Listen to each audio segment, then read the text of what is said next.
I even The rehearsed. beauty of the pre-record though, isn't it? Yeah. Oh yeah, yeah, We yeah. can stop and we can start again.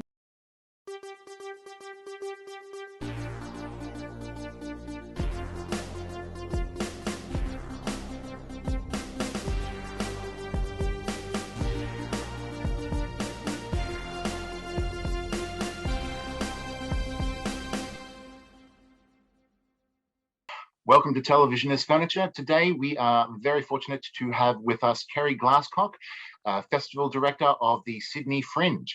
Kerri, thank you so much for giving us some of your time. I know it must be an incredibly busy time for you at the moment and probably pretty stressful with everything that's going on up where you are as well. Absolute pleasure. Happy to be here. Thanks so much. So we'll start off with the obvious, I suppose, which is about a month or so ago, Sydney Fringe had to take the terrible step of cancelling the festival for a second year running. Largely, I would assume, because of the restrictions on travel. And also, I noticed also that there was a bit of commentary around it being basically impossible for artists to get together and rehearse. Yeah, that's right. Yeah, I think there. How many shows were there planned that were in-person shows without a digital component? Yeah, so we pretty much moved back to almost a fully in-person model for this year. We had a small digital component, but we certainly were going hard and going for gold with a return to in-person. That said, it was slightly smaller than our usual festival, definitely. So we had about 370 shows scheduled to take place in September. Yeah. We normally would have about 450. Yeah. That's interesting, actually. Is that a reflection, do you think, of the sort of depressing effect that that COVID has had over the last 18 months on the arts industry up there? I don't think so, because certainly appetite from artists they were really keen to get back into it, and certainly we had very positive spirits up here in Sydney for the best part of this year. You know, many of us were lulled into a false sense of security after the kind of Northern Beaches outbreak before Christmas, because it was certainly contained. And many of us had been operating without lockdowns. All of our venues were open. Had it not been for Delta, definitely I think we would have proceeded. If it was, usual COVID as we knew it last year.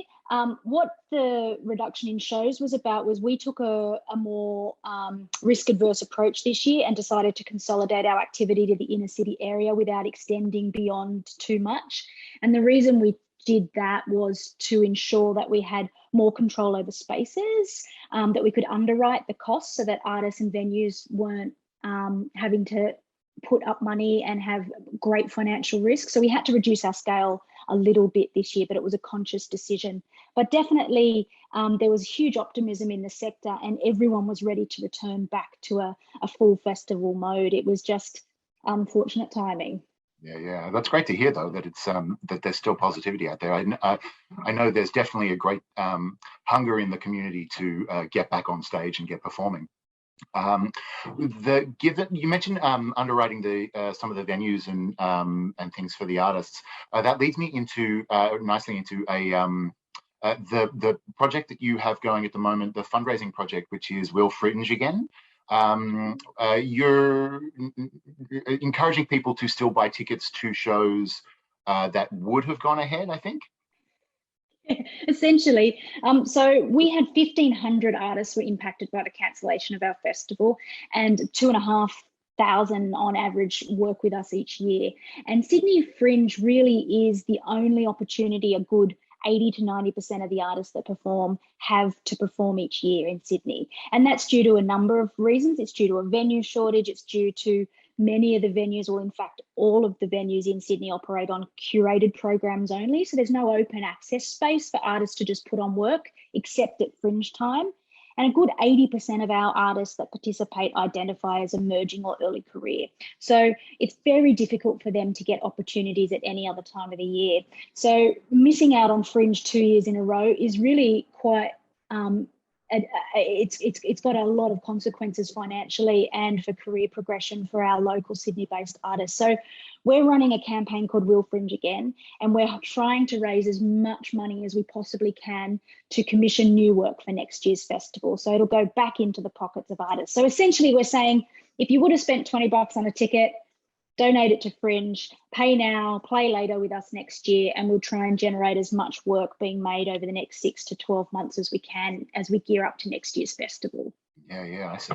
So, so it's more a matter of donating the money that you would have spent on a ticket to Fringe so that you can commission new works, rather than buy tickets to the show that you would have seen, and that money will go to that artist. Yeah. Yeah, so the shows that are on at the moment, so we have an online program, a much reduced program than what we normally would have run, called Essence of Fringe. The money that you buy, if you're buying a ticket to one of those shows, goes to that artist. It's as if you're seeing their show.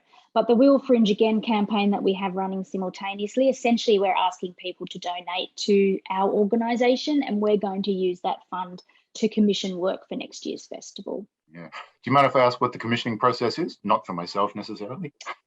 Yeah, so yes, come and apply, put on a show. So we run EOIs for a number of programs each year. So outside of festival time, we run a program called Art in Isolation, which is a development of new work.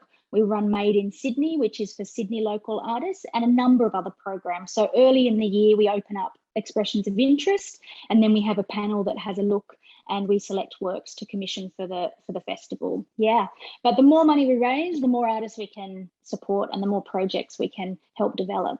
Yeah, absolutely. What's the government support like? Not necessarily in terms of figures, but what's the I suppose the state and the federal? I ask because it's been so fairly dire over the last 18 months with especially federal support of the arts. I'm wondering how it's affecting you guys. Yeah, we've been really lucky here in New South Wales. We've seen unprecedented support to the arts and cultural sector during this crisis, and also as a part of recovery. There's been a real shift in an acknowledgement that arts and culture and events is going to play a vital role in our CBD recovery. So we've seen lots of programs come through there. And of course, New South Wales was already investing in the 24-hour economy, post-lockouts, all of those sorts of things as COVID hit. Of course, it's never enough, you know, and we focus really hard on trying to make sure that trickles down to the individual artists who often miss out in that case. We were really lucky this year that we secured RISE funding from the federal government, and we actually utilised that to underwrite all the costs for this year's participating artists. So we waived venue hire, we waived registration fees, and it meant that in the event of cancellation, our artists were safeguarded from financial risk. So we're very, very lucky that we were able to have that, and we will roll that over into next year now as well. To underwrite the same costs for next year's artists. And then Create New South Wales has a support package for artists that we're hopeful almost all of our fringe artists will be eligible for from the cancellation of the festival. So that's being processed at the moment. Hopefully that will all come across, but essentially they're paying a percentage of box office revenue that would have been earned because of the cancellation due to government health orders. So it's okay here in New South Wales. It's not great, of course. The big problem for us now is ensuring that, you know, this long tail of a recovery is going to be adequately resourced, because many of us, Fringe as well, we've lost 2 years in the market now. Our artists who take part in Sydney Fringe have lost 2 years of revenue just from our festival alone. And of course, all the local communities and businesses that benefit from that. So it is going to be difficult getting everything going again next year. And I hope that governments can really invest in arts and cultural activity to drive that recovery. We're seeing it here in New South Wales, but it can always be more. Yeah. That's amazing. The what you could do with the RISE funding, though. The idea of having the costs for the venue and the registration underwritten by the festival, essentially, is a really exciting one. It makes for it to be so much less risky to be able to put on a show, especially in these particular times. Well, we knew that we were going to be okay coming out of last year's lockout as an organisation. We were really concerned that we'd go out to registration and artists just wouldn't be able to afford to put on a show. You know, so it was like it's all well and good to save our organisation, but if our artists can't actually put on a show, what's the point? So that's where the impetus for that funding came, and we just wanted to make sure that everyone participating this year had no major financial risk, us included, and them, and venues as well. So that went to support existing venues to make sure that they had their rent paid if the festival got cancelled, all of that sort of stuff. Yeah, that's fantastic. All right, so to turn away from the doom and gloom side of things, which isn't actually all that doom and gloomy, which is nice, tell me about the Essence of Fringe. I'm already booked in to see, I think, Fire in the Meth Lab and Infinite, what's the dance work? Infinite Item. Infinite Item. Yeah. And the, what's the opera? The symphonic. Oh, Little Eggs Collective. Yeah, Symphony Fantastique. That's it. They all look really exciting, and the whole program looks really exciting. Tell me about, what do you recommend? Oh gosh, well, you picked my all-time fave, everything, yeah. Fire in the Meth Lab is one of my all-time favorite Fringe shows ever. I see it whenever I'm at a festival and it happens to be playing. So I'm so glad you've mentioned that one. And John Bennett's just one of the most wonderful comedian storytellers, and so he's a really interesting one because he has managed to just kind of build this career in the Fringe world where he tours like hundreds of Fringe festivals a year. And that's all he does. And so these lockdowns have really impacted him over the last kind of 18 months, because that's his literal livelihood. So it's great to see him move to a digital format. The Essence of Fringe is essentially what it says on the label. It's a bit of everything that we do at Sydney Fringe. So we run our festival each year, and that's the largest independent arts festival in New South Wales. But we also run year-round programs of professional development, new work development, like we spoke about before. We do advocacy work, we do placemaking work where we work with government and landowners to activate more cultural space. We do lots and lots of things. So we thought, considering we weren't on this year, it might be nice to just do a little taste of everything that we do to show people all the work we do. So Global Fringe was on last week, and that's a big partnership that we have with other international Fringe festivals. So we streamed works from Stockholm Fringe, and they streamed works from us because they were on last week in real life. This week's focus is Made in Sydney, which is our local Sydney-made work, which is kind of tour-ready Sydney work. We've also got an amazing music program called Acoustic Ritual running, which is incredible, which is free on Friday afternoons at 3 o'clock. And then we've got a huge professional development program as well, which is open to anybody who wants to take part in it as well. And a whole lot of in conversations with other partners of ours as well that are happening at the moment. We've got a series this week with the Sydney Women's Club, talking about fantastic female Fringe artists and doing some in conversations with them. So it's a bit of everything. But there's heaps to see, and all the money raised goes directly to those artists if you're buying tickets to see the shows. So it's a great thing to do. Yeah, great. I'll start to wrap up soon, but I'm going to say that I'm a big fan of the digital access that we've been able to get. Like the one thing that's been great for me, at least through the pandemic, has been getting to see shows interstate because they're digitally available, and also not constantly having to go out to shows that are either very far away or, I mean, frankly, I have anxiety issues around being around large crowds. So being able to see the show online has been really great for me in a lot of different ways.